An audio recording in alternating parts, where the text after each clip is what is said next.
Hello दोस्तों, जीव विज्ञान की इस वीडियो में आपका स्वागत है। आज भी हम जीव जगत का वर्गीकरण अध्याय को जारी रखेंगे। पिछली वीडियो में हमने प्रोटिस्टा जगत के बारे में पढ़ा था और इस वीडियो में हम कवक जगत और कवक का वर्गीकरण समझेंगे। चलिए शुरू करते हैं। कवक जगत। दोस्तों, कवक जगत को हम फंजाई भी कहते हैं। आइए इनकी कुछ विशेषताओं पर चर्चा करते हैं। कवक विश्वव्यापी यानी कि कॉस्मोपॉलिटियन है, जिसका अर्थ है कि ये हर जगह पाए जाते हैं। ये हवा, जल, मिट्टी में तथा जंतु एवं पौधे पर पाए जाते हैं। जैसे कि ये ब्रेड, अगर आप ब्रेड को कुछ दिन के लिए खुला नमी वाले स्थान पर छोड़ दें तो ब्रेड कुछ ऐसे दिखने लग जाती है। यह कवक की वजह से होता है और ये फलों के ऊपर भी उग जाते हैं।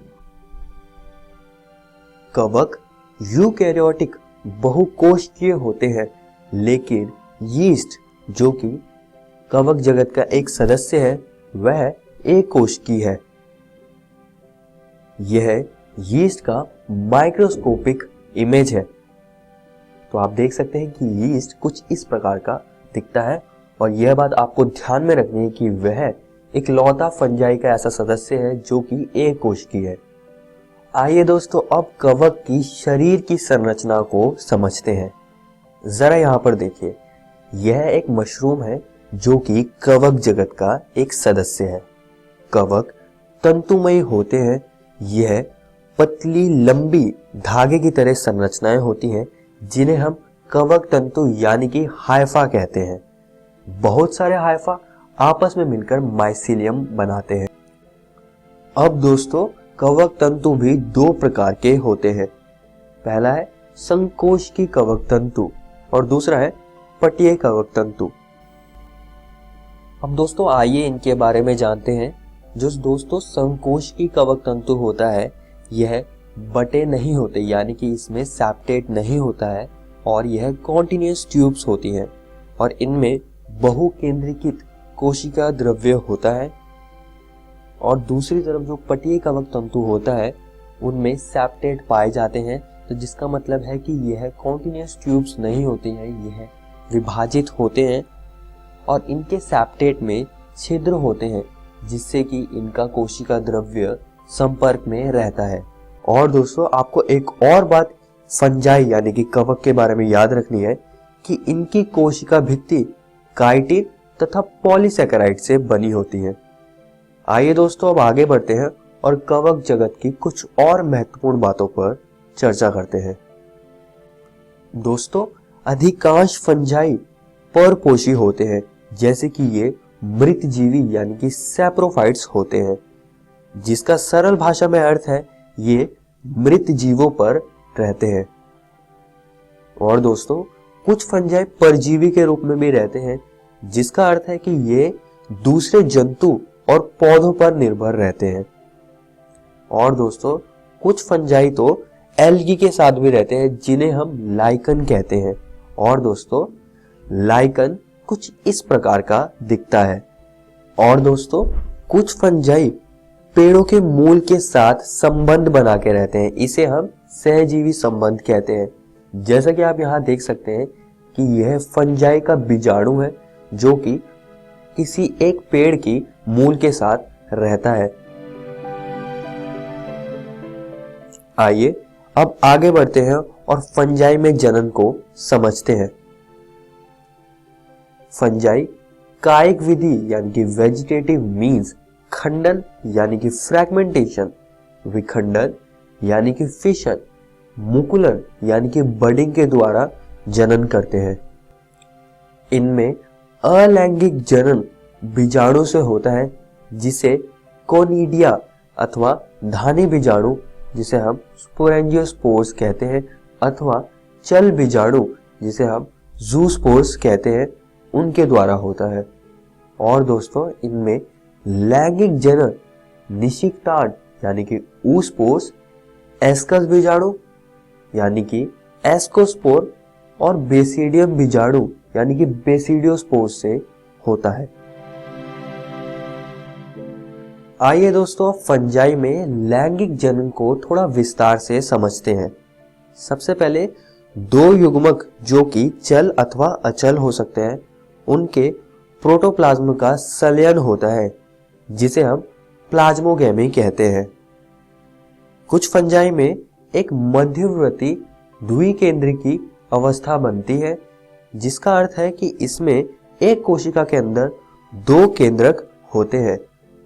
इस कंडीशन को हम केंद्रक युग्म यानी कि डायकैरियोन कहते हैं और इस फेज को हम द्विकेंद्रक प्रावस्था यानी कि डायकैरियोफेज कहते हैं।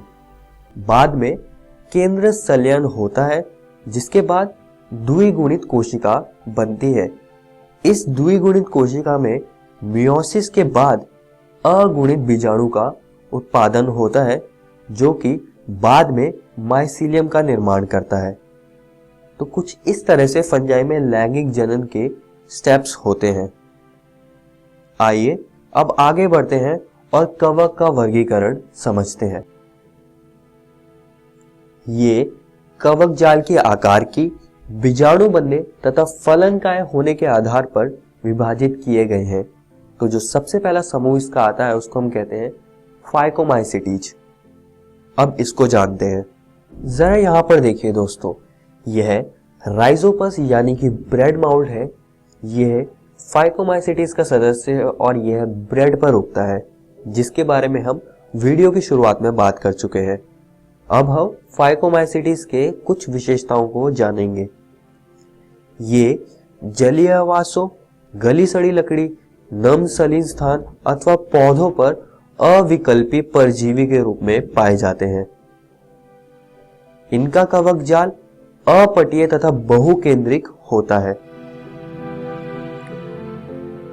ये अलैंगिक जनन चल बीजाणु यानी कि जूस्पोर्स तथा अचल बीजाणु यानी कि एप्लानोस्पोर्स के द्वारा करते हैं। ये बीजाणुधारी यानी कि स्पोरेंजियम से उत्पन्न होते हैं। आइए फाइकोमाइसिटीज के कुछ और उदाहरणों को जान लेते हैं। पहला है म्यूकर, जो कि कुछ इस प्रकार का दिखता है, और दूसरा है एल्ब्यूगो। आइए अब कवक जगत के अगले समूह एस्कोमाइसिटीज को समझते हैं। इन्हें थैली फंजाई यानी कि सैक फंजाई भी कहते हैं। इनका कवक जाल शाखित तथा पटीय होता है। इनमें एक कोश की यानी कि यीस्ट और बहुकोश की पेनिसिलियम आते हैं, और पेनिसिलियम का चित्र आप यहां पर देख सकते हैं। ये मृतजीवी, अपघटक, परजीवी अथवा शमल रागी यानी कॉप्रोफिलस होते हैं। कॉप्रोफिलस का अर्थ है कि ये पशुओं के मल में उग जाते हैं। अब हम एस्कोमाइसिटीज के जनन को समझेंगे। सबसे पहले हम अलैंगिक जनन को जानेंगे। इनमें अलैंगिक जनन कोनिडिया बीजाणु द्वारा होता है और यह बीजाणु विशिष्ट कवक जाल कोनिडी मदर यानी कि कोनिडियोफोर पर उगते हैं और बाहरी ओर उत्पन्न होते हैं। ये कोनिडिया बीजाणु हाइफा यानी कि कवक तंतु का निर्माण करते हैं और इनमें लैंगिक जनन एस्कोस्पोर्स यानी कि एस्कस बीजाणु द्वारा होता है। आइए अब आगे बढ़ते हैं और बेसिडियोमाइसिटीज को समझते हैं। इसमें मुख्यतः मशरूम, ब्रैकेट फंजाई और पफ बॉल आते हैं। और दोस्तों, इनका कवक जाल भी शाखित तथा पटीय होता है। आइए अब बेसिडियोमाइसिटीज के जनन को समझते हैं। दोस्तों, ये बेसिडियम फलनकाय है, जिसे हम बेसिडियोकार्प कहते हैं। इसमें बेसिडियम होता है जहां पर केंद्रक संलयन तथा मियोसिस से 4 बेसिडियोस्पोर्स यानी कि बेसिडियम बीजाणु बनते हैं। यह बीजाणु नए फंजाई का निर्माण करते हैं। आइए अब बेसिडियोमाइसिटीज के कुछ उदाहरणों को जानते हैं। यह एगैरिकस है, जो कि बेसिडियोमाइसिटीज का एक सदस्य है। और इसका अगला उदाहरण है ऑस्टिलैगो। ऑस्टिलैगो दोस्तों एक परजीवी के रूप में रहता है, जैसा कि आप देख सकते हैं।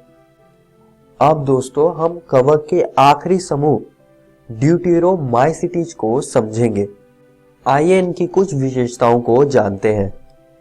इन्हें अपूर्ण कवक कहते हैं और इनके हमें अलैंगिक तथा कायिक प्रवस्था ही ज्ञात है। और दोस्तों ये कोनिडिया से जनन करते हैं। इसके कुछ उदाहरण हैं, जैसे कि ट्राइकोडर्मा, ये ट्राइकोडर्मा की एक कॉलोनी है, और अल्टरनेरिया। यहां पर दोस्तों कवक जगत समाप्त होता है। इस वीडियो में हमने कवक जगत के बारे में पढ़ा, जिसमें कि हमने इसकी कुछ विशेषताएं और जनन प्रक्रियाओं को समझा। और दोस्तों साथ ही में हमने कवक का वर्गीकरण भी जाना, जिसमें हमने इसके कुछ समूहों के बारे में चर्चा करी।